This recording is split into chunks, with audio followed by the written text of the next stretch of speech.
brothers and sisters, we have been seeing the new wine in the new wine skin.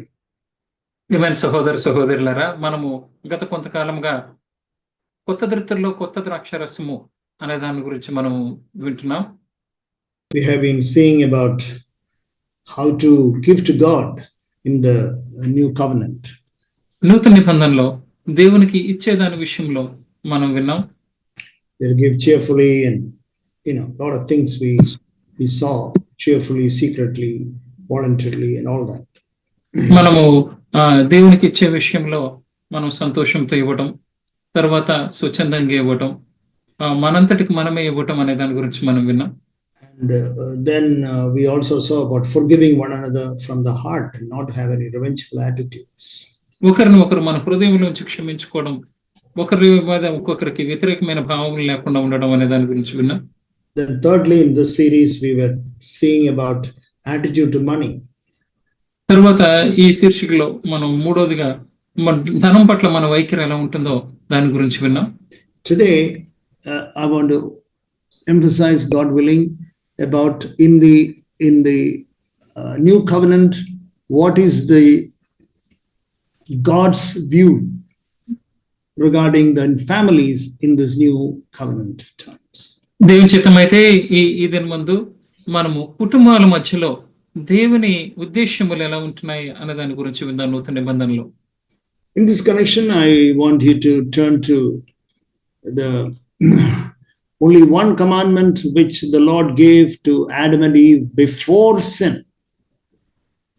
దీనికి సంబంధించి ఒక వాక్యం వైపు మీ గమనం తిప్పాలనుకుంటున్నాను.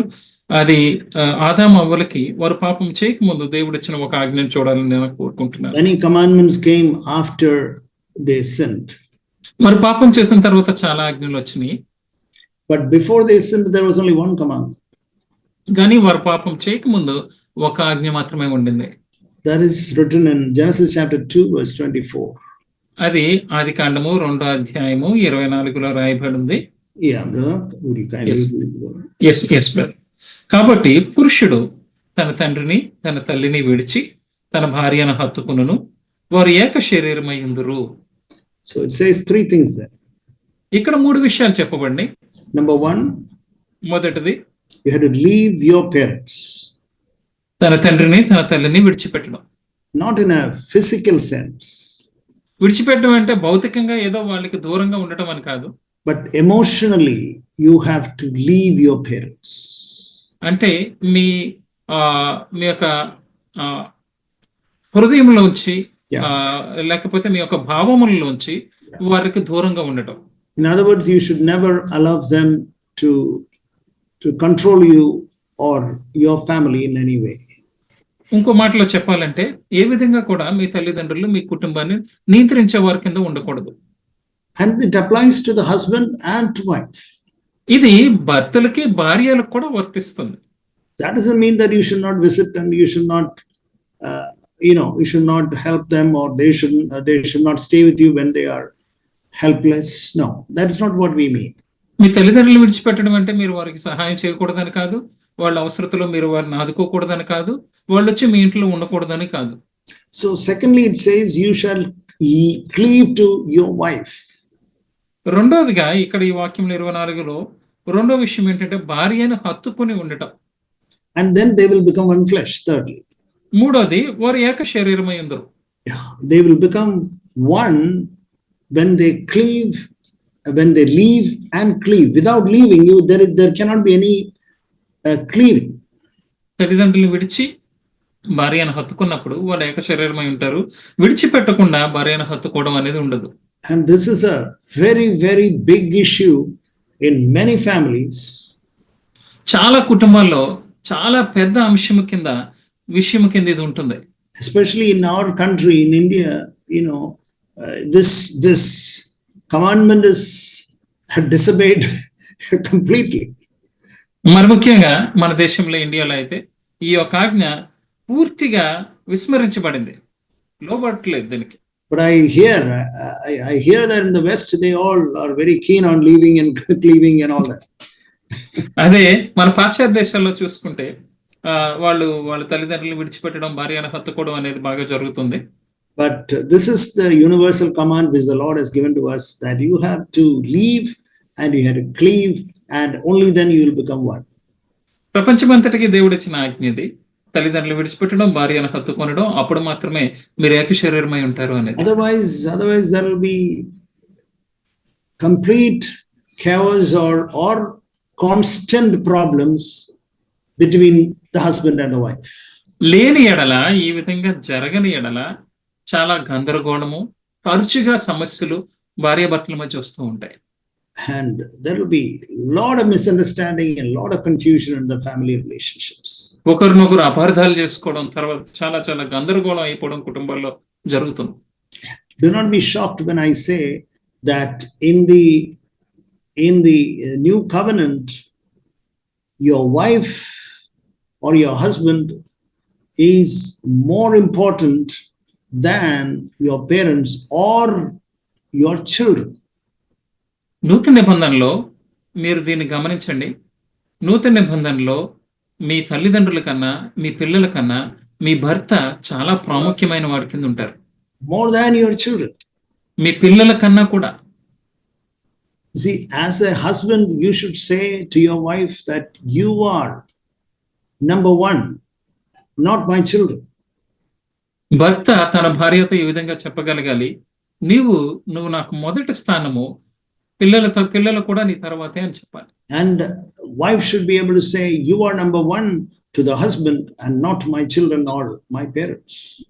భార్య కూడా తన భర్తతో ఎలా చెప్పాలంటే, నా జీవితంలో నీవే మొదటి వాడువు, ప్రాముఖ్యమైన వాడు, ప్రథముడవు, తర్వాత నా తల్లిదండ్రులు, నా పిల్లలు, తల్లిదండ్రులు అలా.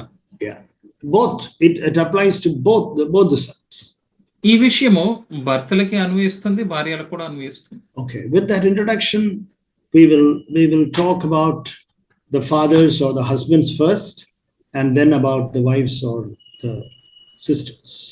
ఈ పరిచయంతో మనము మొదటగా భర్తలు, తండ్రుల గురించి విందాం, తర్వాత తల్లులు, సిస్టర్స్, సహోదరుల గురించి తర్వాత విందాం. We can see first of all a promise or a command we find in the Old Testament.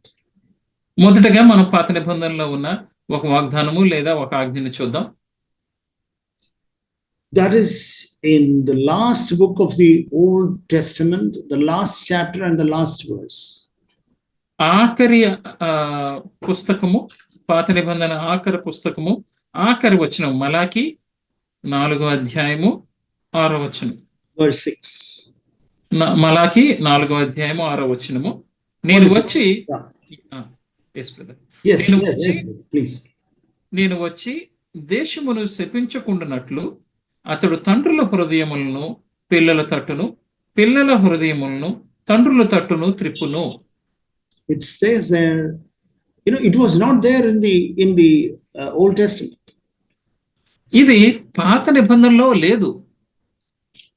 And this is a prophecy Malachi is giving to the people that regarding the coming of Jesus Christ and coming of the new covenant and how families will be built up. మలాకి ఈ ప్రవచిస్తున్నారు, నూతన నిబంధనలో ఏ విధంగా కుటుంబాలు కట్టబడతాయి, యేసు ప్రభు వచ్చినప్పుడు నూతన నిబంధన స్థిరపరచబడినప్పుడు ఎలా ఉంటుంది అనే దాని గురించి మలాకి ఇక్కడ ప్రవచిస్తున్నారు. We will never find the importance of husband-wife relationship or the importance of the family life in the old covenant. పాత నిబంధనలో భార్యాభర్తల యొక్క ప్రాముఖ్యత, వారి మధ్య ఉన్న బంధముల గురించి మనం చదవం. But this is the responsibility of the fathers. కానీ ఇక్కడ తండ్రుల యొక్క బాధ్యత గురించి ఇక్కడ మనం చదువుతున్నాం. You can't say, if the children want, let them come to me. పిల్లలకు కావాలంటే నా దగ్గరకు రానివ్వండి అని నువ్వు చెప్పకూడదు. It is very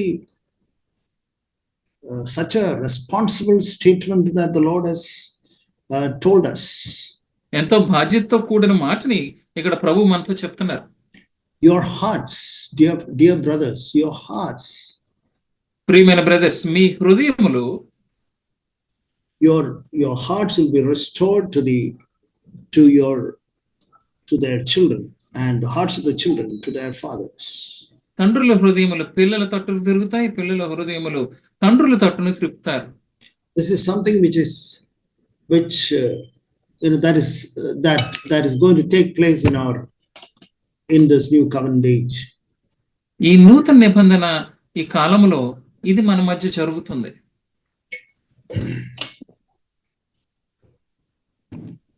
Again in the epistles, Paul emphasizes the importance of fathers. పత్రికల్లో కూడా పౌలు తండ్రుల యొక్క ప్రాముఖ్యత గురించి చెప్తున్నారు. That is, I want to show these verses, Ephesians chapter 6. ఇది నేను చూపించాలనుకుంటాను. ఎఫెసీయులకు రాసిన పత్రిక 6వ అధ్యాయంలో. We know that verse, Ephesians chapter 6. ఎఫెసీయులకు రాసిన పత్రిక 6వ అధ్యాయము. It says in verse 4. 4వ వచనంలో, తండ్రులారా మీ పిల్లలకు కోపము రేపక ప్రభు యొక్క శిక్షలోను బోధలోను వారిని పెంచుడి. Discipline, and we had to bring them up in the discipline and instruction of the Lord.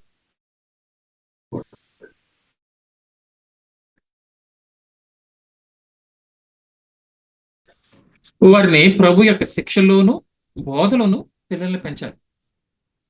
But you have to be also wise not to provoke your children. ఇంకా ఈ విషయంలో మీరు ఎంతో జ్ఞానం కలిగిన వారి కింద ఉండాలి. మీ పిల్లలకి కోపము రేపకుండా మీరు ఉండాలి. So it says about 3 things that you should not provoke them or irritate them. ఇక్కడ 3 విషయాలు చెప్పబడున్నాయి. అందులో ఒకటి, మీరు వారికి కోపము రేపకూడదు, వారికి చిరాకు పుట్టించకూడదు, కానీ వారిని శిక్షించాలి.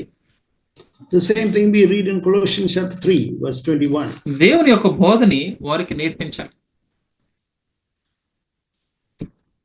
అదే విషయాన్ని మనం కొలస్సీలకు రాసిన పత్రిక 3వ అధ్యాయము 21వ వచనము. కొలస్సీలకు రాసిన పత్రిక 3వ అధ్యాయము 21వ వచనము, తండ్రులారా మీ పిల్లల మనస్సు కృంగుకుండునట్లు That means your వారికి children get కోపము so fed పుట్టింపకుడి. up, so vexed, because you keep on punishing them or keep on telling them, teaching them, preaching to them, keep on asking, harassing them. Did you read your Bible? Did you read your Bible? Did you pray?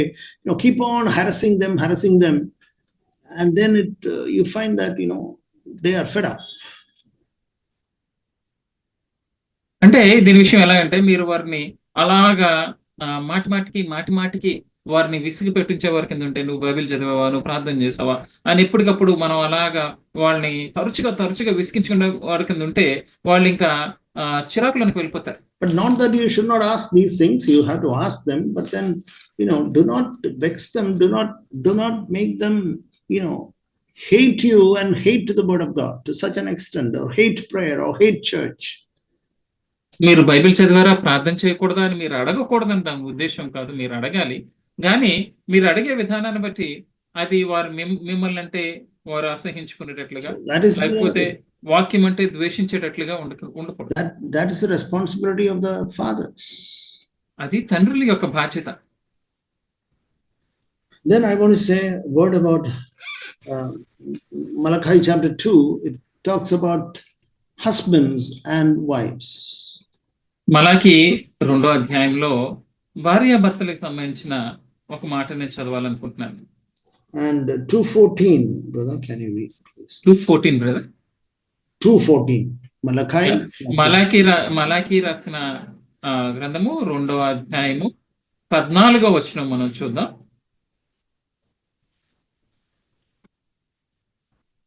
అది ఎందుకని మీరు అడగగా, యవన కాలం ముందు నువ్వు పెండ్లి చేసుకుని అన్యాయముగా విసర్జించిన నీ భార్య పక్షమున యెహోవా సాక్షి ఆయను, అది నీకు తోటిదై నువ్వు చేసిన నిబంధనకు పాత్రురాలు కదా, నీ పెండ్లి భార్య కదా. Dear brothers, all the husbands who are listening, ప్రియమైన బ్రదర్స్, ఈ వాక్యం వింటున్న భర్తలందరూ, the Lord is a witness against you. దేవుడు మీ పక్షమున ఆయన సాక్షిగా ఉన్నారు. Between you and your wife of your youth. మీ మీద వ్యతిరేకంగా దేవుడు మీ సాక్షిగా ఉన్నారు. మీ భార్య పక్షమున, నీ యవనరాలైన నీ భార్య పక్షమున దేవుడు సాక్షిగా ఉన్నారు. You have dealt treacherously. నువ్వు అన్యాయంగా ఆమెను విసర్జించావు. She is a wife by covenant. ఆ నిబంధన బట్టి నిబంధనకు పాత్రురాలామా నీ భార్య. See, covenant is eternal. ఈ యొక్క నిబంధన అనేది నిత్యము ఉండేది. It is not a contract which, after, for example, you enter into a contract with an engineer. After the construction is over, the contract is over. ఇదేదో కాంట్రాక్ట్ చేసుకున్నట్లు కాదు. మీరు ఒక ఇంటి పని కోసం ఒక ఇంజనీర్ తో కాంట్రాక్ట్ చేసుకుంటే ఇల్లు కట్టిన తర్వాత కాంట్రాక్ట్ అయిపోతుంది. You may tell me that, oh brother, I'm not going after other women. మీరు అనొచ్చు, బ్రదర్ నేను వేరే స్త్రీల వెంట వెళ్ళట్లేదండి అని. No, it is beyond that. In the new covenant, we should not be saying that. అంతకు మించి మన నూతన నిబంధనలు ఇంకేం మాట్లాడకూడదు. What about your thought process? What about your thoughts? నీ ఆలోచన విధానం ఎలా ఉంటుంది? నీ ఆలోచనలు ఎలా ఉంటున్నాయి? What about your thoughts? Is your thoughts clean and clear regarding other women? ఇతర స్త్రీల పట్ల మీ ఆలోచనలు తేటగా పరిశుద్ధముగా ఉంటున్నాయా? And the clearest proof is the type of dreams that you have.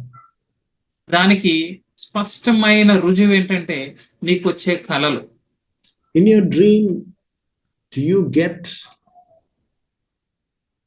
in your dream other women other than your wife or your mother or your sister or something like that, but or other women who have nothing to do with you? మీ కలల్లో మీ భార్య కాకుండా మీకు ఏ మాత్రము సంబంధం లేని వేరే స్త్రీల గురించి మీకు ఏమైనా కలలు వస్తున్నాయా?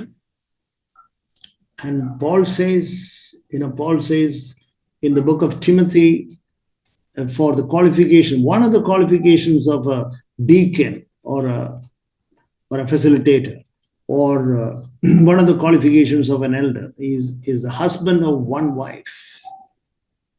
తిమోతికి రాస్తూ పౌలు ఒక ఒక సంఘములో ఒక పెద్దకి లేకపోతే సంఘములో బాధ్యత కలిగిన వారికి ఉండవలసిన ఒక అంశం గురించి ఏం రాస్తున్నారంటే ఏకపత్ని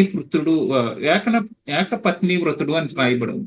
You should be a husband of one wife. అంటే ఒక భార్యను మాత్రమే కలిగిన వాడి కింద భర్త కింద ఉండాలి. Something which is very important. ఇది చాలా ప్రాముఖ్యమైనది. Because people take that very, very lightly. దీన్ని చాలా మంది చాలా తేలికగా తీసుకుంటూ ఉంటారు.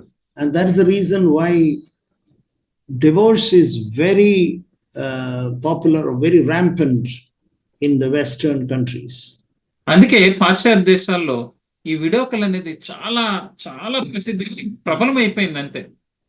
There are pastors and there are bishops who are divorced and who are living in sin.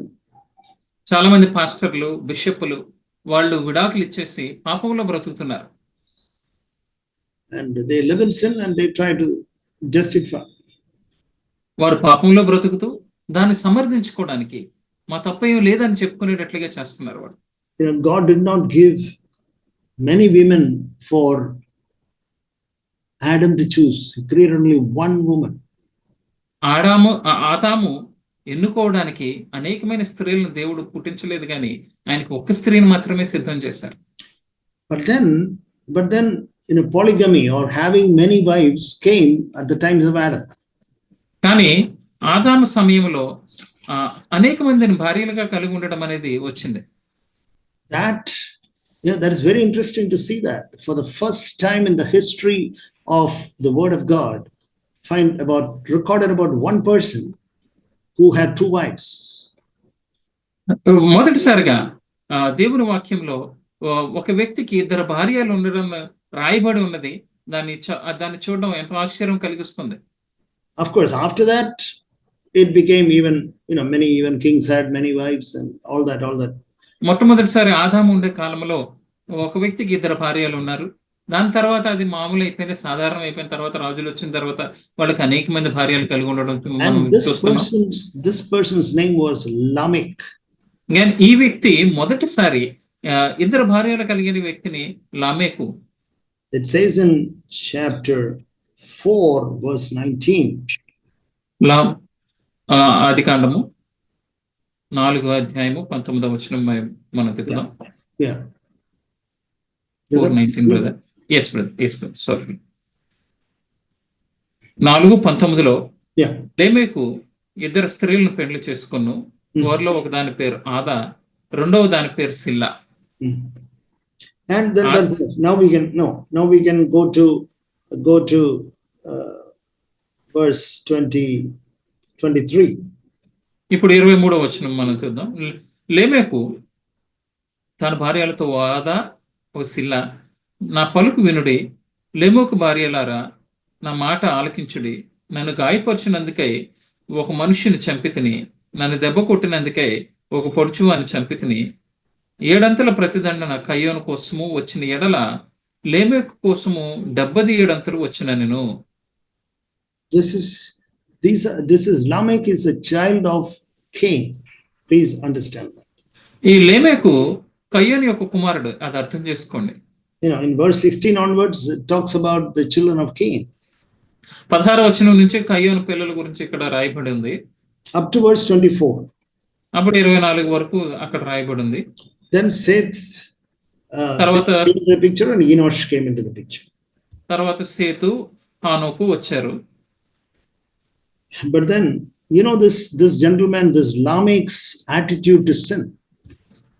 ఈ యొక్క లేమెకు పాపం ఎడల తన వైఖరి ఎలా ఉందో చూడండి. First of all, he had no fear of God in taking 2 wives. మొదటగా 2 భార్యలను తీసుకోవడానికి ఆయనకి ఏమాత్రం దైవ భయం లేని వ్యక్తి కింద మనం చూస్తున్నాం.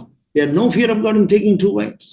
2 భార్యలను పెళ్లి చేసుకోవడానికి ఏమాత్రము దేవుని భయం లేదు ఇతనికి. And then he compares his sin. He also killed 2 people, it says. Verse 23, I have killed a man for wounding me and a boy for striking me. నన్ను గాయపరిచినందుకు ఒక మనిషిని చంపితిని, నన్ను దెబ్బ కొట్టినందుకే ఒక పొడుచు అని చంపితిని. 2 చంపాడు అతను. And he had taken that sin so lightly. ఆ పాపం ఆయన ఎంతో చాలా తేలికగా తీసుకున్నాడు. God said, if anybody attacks Cain, God will take a revenge 7 times, 7-fold. That is in verse 15. 15వ వచనం మనం ఏం చేస్తామంటే, కయ్యోను దేశదిమ్మరు కనుక అతని మీద ఎవరన్నా దాడి చేస్తే తనకి 7 అంతలు శిక్ష వస్తుందని చెప్పేసి రాయబడి ఉంది, దేవుడు చెప్పారు. And that is what he is repeating in verse 24. 24లో ఇక్కడ లేమెకు దాన్నే మళ్ళీ తిరిగి చెప్తున్నాడు. If anyone touches Cain, God will take revenge on that fellow 7 times. Now, if anyone touches me, Lamech, God will then Lamech 77-fold, verse 24. 7 అంతల ప్రతిదండన కయ్యోను కోసం వస్తే, ఈ లేమెకు కోసం ఎవరన్నా వస్తే వాళ్ళకి 77 అంతల ప్రతిదండన వస్తుంది అని చెప్తున్నాడు ఇక్కడ. He was what shall I say? He was taking the sin so lightly, and as Jude says, turning the sin into a license. ఇక్కడ పాపముని ఎంతో తేలికగా తీసుకుంటున్నాడు. యూదా చెప్పినట్లుగా పాపముని ఒక అనుమతించదగిన దాని కింద ఈయన మారుస్తున్నాడు. This is something which is very, very significant. ఇదెంతో మనం ఆలోచించాల్సింది ప్రాముఖ్యమైనది. For the first time polygamy came into the world. ఈ లోకంలోనికి మొదటిసారి ఎక్కువ భార్యలు కలిగి ఉండడం అనేది వచ్చింది. But then that is not God's perfect way. అది దేవుని యొక్క పరిపూర్ణమైన చిత్తము మార్గము కాదు. God created only one Eve for one Adam. దేవుడు ఒక ఆదాము కోసము ఒక అవ్వను మాత్రమే సృష్టించాడు. For you and me also, God has created one Eve for each one of us.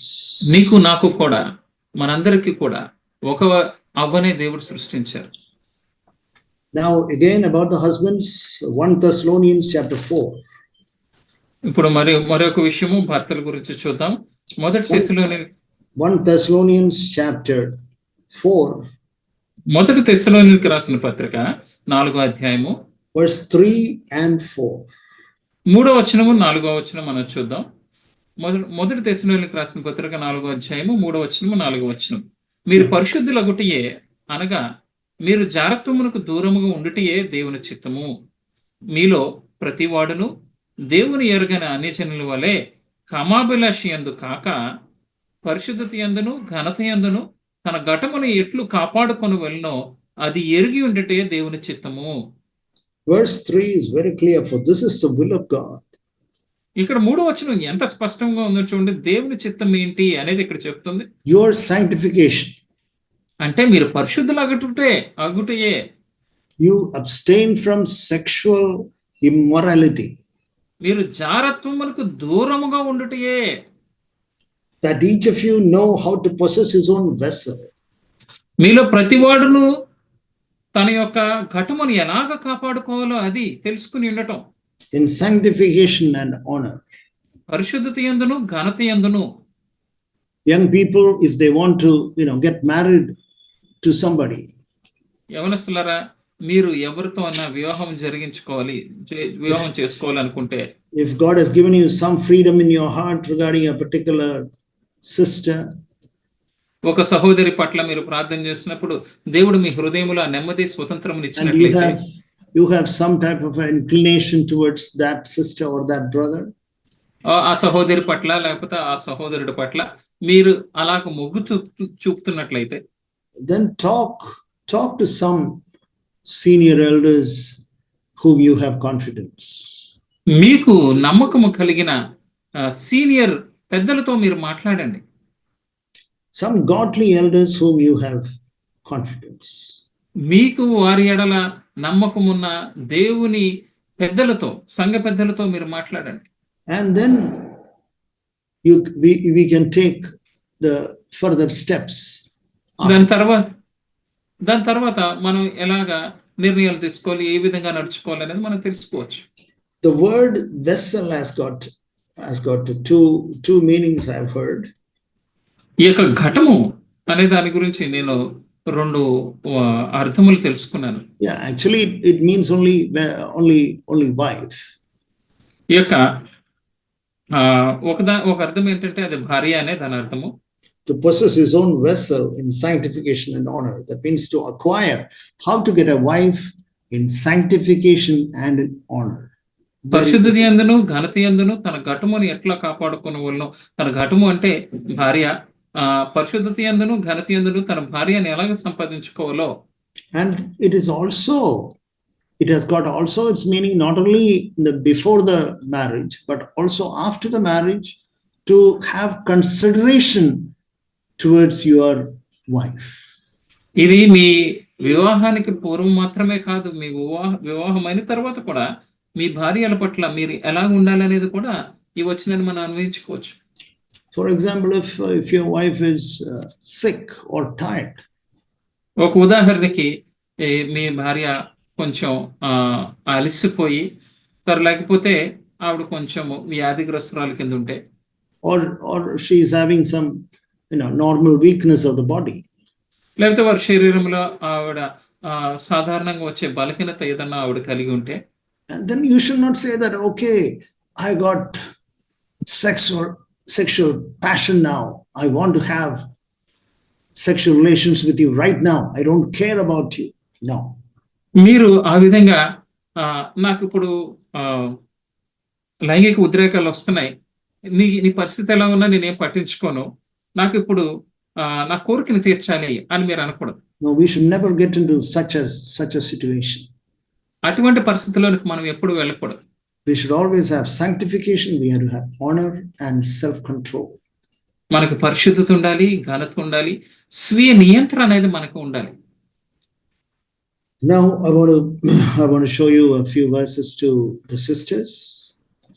ఇప్పుడు సహోదరులకి కొన్ని మాటలు నేను చూపించాలనుకుంటున్నాను. Says in Ephesians chapter 5 verse 22.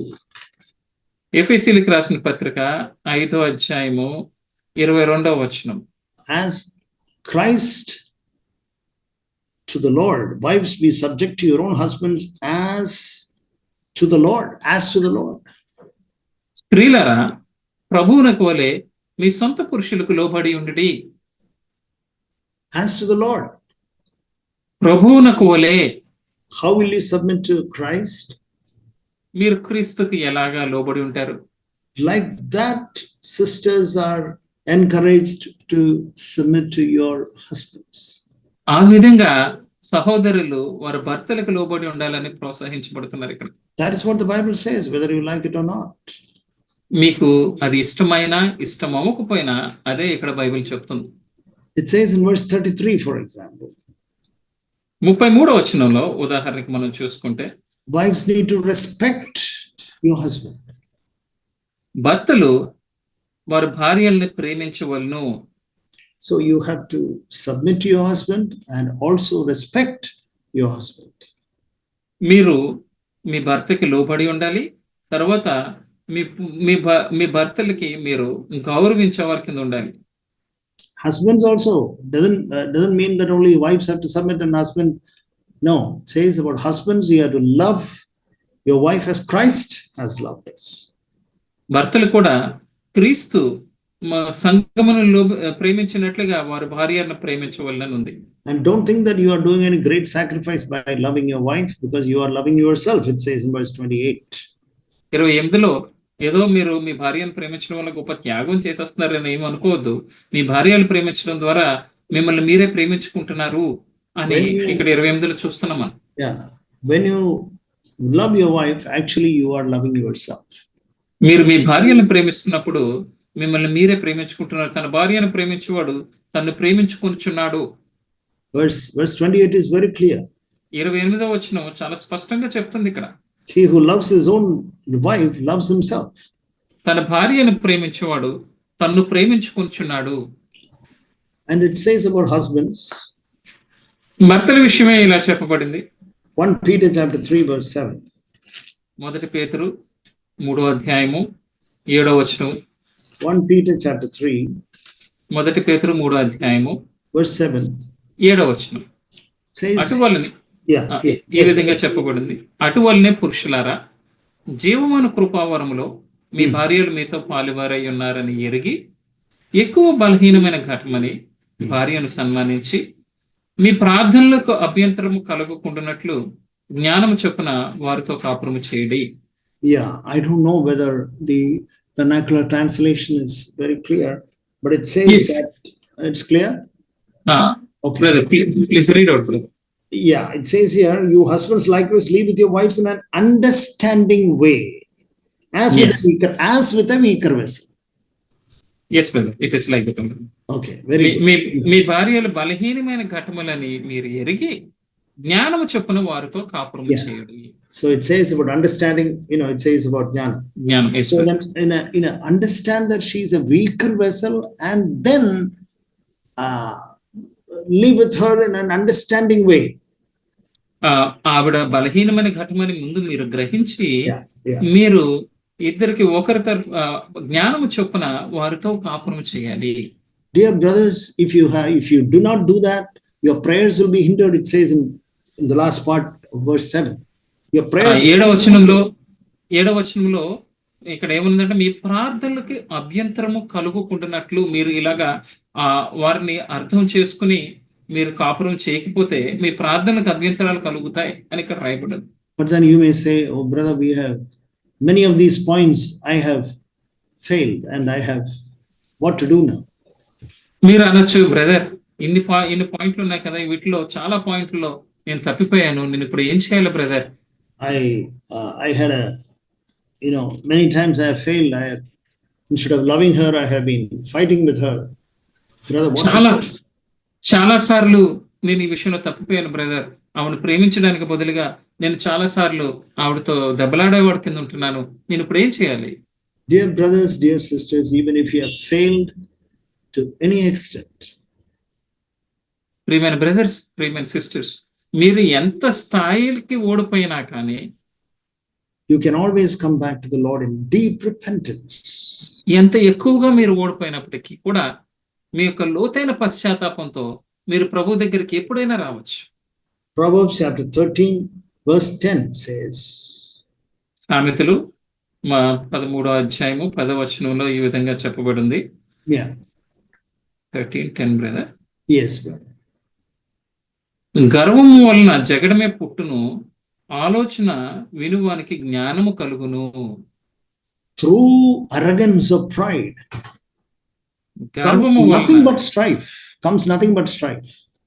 వేరే ఏమీ రాదు కానీ జగడమే వస్తుంది. It says about strife, brother. Yes, brother. Jagadam means fight only. Brother. Fight. Yeah. Yes. So when we have pride, when you have arrogance, what will come? మీకు గర్వము అహంకారం ఉంటే Yeah. ఏమొస్తుందండి?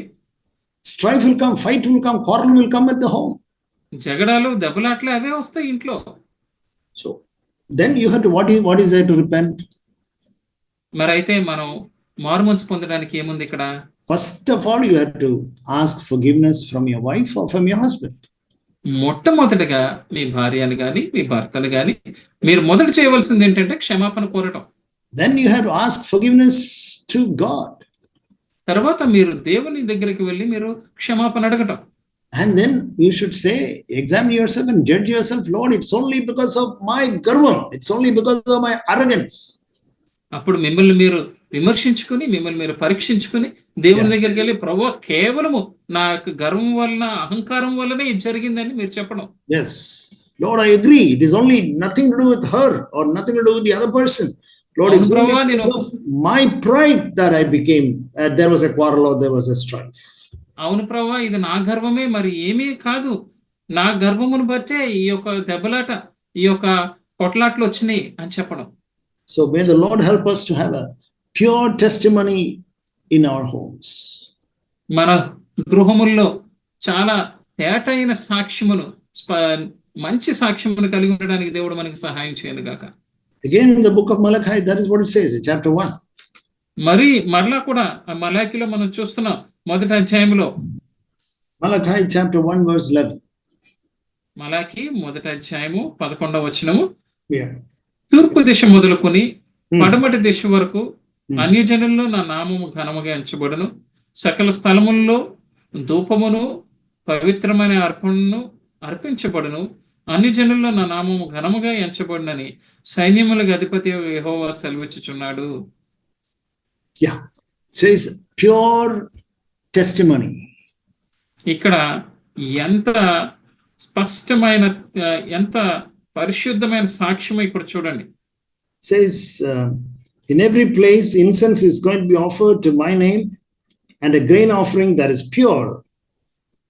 సకల స్థలములో ధూపమును పవిత్రమైన అర్పణయు అర్పించబడును. పవిత్రమైన అర్పణ. That means holy, it should be pure offering. Your offering should be pure. అదెంతో పరిశుద్ధమైనది, తేట అయిన అర్పణ అది. It says in every place, ప్రతి స్థలములో, from the rising of the sun to its setting. సకల స్థలముల్లో అంటే సూర్యాస్తమయం మొదలుకొని సూర్యోదయం మొదలుకొని సూర్యాస్తమయం వరకు. That is God's will for you. అది దేవుని చిత్తము నీ పట్ల. And for that we need to have pure homes. ఆ విధంగా ఉండడానికి మనకి పవిత్రమైన గృహములు ఉండాలి. Then such a life is possible, as Paul says in Ephesians chapter 5 verse 18. ఎఫెసీయులకు రాసిన పత్రిక 5వ అధ్యాయం 18వ వచనంలో పౌలు చెప్పినట్లుగా ఈ జీవితం సాధ్యమే. When we are filled with the Holy Spirit and controlled by the Holy Spirit. మనం పరిశుద్ధాత్మ చేత నింపబడి పరిశుద్ధాత్మ చేత నియంత్రించబడినప్పుడు. You know, all about families, Paul speaks after verse 18. That is about the Holy Spirit. ఇక 18వ వచనం తర్వాత పౌలు ఈ కుటుంబాల గురించి చెప్పడం అయిపోయిన తర్వాత ఏం చెప్తున్నారు అంటే పరిశుద్ధాత్మ గురించి చెప్తున్నారు. So dear brothers, dear sisters, do not get discouraged, but say, Lord, I have failed, Lord. I could not have a pure testimony in my home. Dear brothers and sisters, మీరు దయచేసి నిరుత్సాహపడవద్దు. మీరు చెప్పొచ్చు దేవుని దగ్గరికి వెళ్ళి, ప్రభువా నేను తప్పిపోయాను, నా గృహములో పవిత్రమైన సాక్ష్యము నేను కలిగి లేను. Dear Lord, I want to examine myself and I want to say, I want to judge myself and I want to say it is only because of my pride. ప్రియ ప్రభువా నన్ను విమర్శించుకోవాలనుకుంటున్నాను, నన్ను పరీక్షించుకుని ఈ విధంగా చెప్పాలనుకుంటున్నాను, ఇది కేవలం నా గర్వమును బట్టి జరిగింది ప్రభువా. May the Lord help us. దేవుడు మనకు సహాయం చేయండి. If you humble yourself and seek for the power of the Spirit, God will fill us with the Holy Spirit. మిమ్మల్ని మీరు తగ్గించుకుని పరిశుద్ధాత్మ యొక్క సహాయం కొరకు వెతికినట్లయితే దేవుడు పరిశుద్ధాత్మ చేత మిమ్మల్ని నింపుతారు. With such wine, God will build the church. అటువంటి ద్రాక్షారసంతో దేవుడు తన సంఘమును కడతారు. Shall we pray? ప్రార్థన చేసుకుందామా? Father, we thank you. Help us, Lord. ప్రియ ప్రభువా మీకు వందనాలు చెల్లించుకుంటున్నాం, మాకు సహాయం చేయండి. Dear Lord, we see our own need. ప్రభువా మా సొంత అవసరతలు మేము చూస్తున్నాం. Dear Lord, we humble ourselves. మమ్మల్ని మేము తగ్గించుకుంటున్నాం ప్రభువా. Lord, we acknowledge that it is only because of our pride and because of our arrogance, Lord. మా గర్వం వల్ల, మా అహంకారం వల్ల ఇదంతా జరిగిందని మేము ఒప్పుకుంటున్నాం ప్రభువా. Lord, have mercy on us, forgive us. మా మీద మీ కనికరం చూపించండి, మమ్మల్ని క్షమించండి. Help us, Lord, to have pure testimonies at home. మా గృహముల్లో పవిత్రమైన సాక్ష్యములు మేము కలిగి ఉండడానికి సహాయం Help us, Lord, to bring honor and glory to your name. నీ నామమునకి ఘనత మహిమ తెచ్చే వారి కింద మమ్మల్ని చేయండి. Help all my brothers and sisters. నా సహోదరులకు అందరికీ మీ సహాయమును దయచేయండి. Thank you, Father.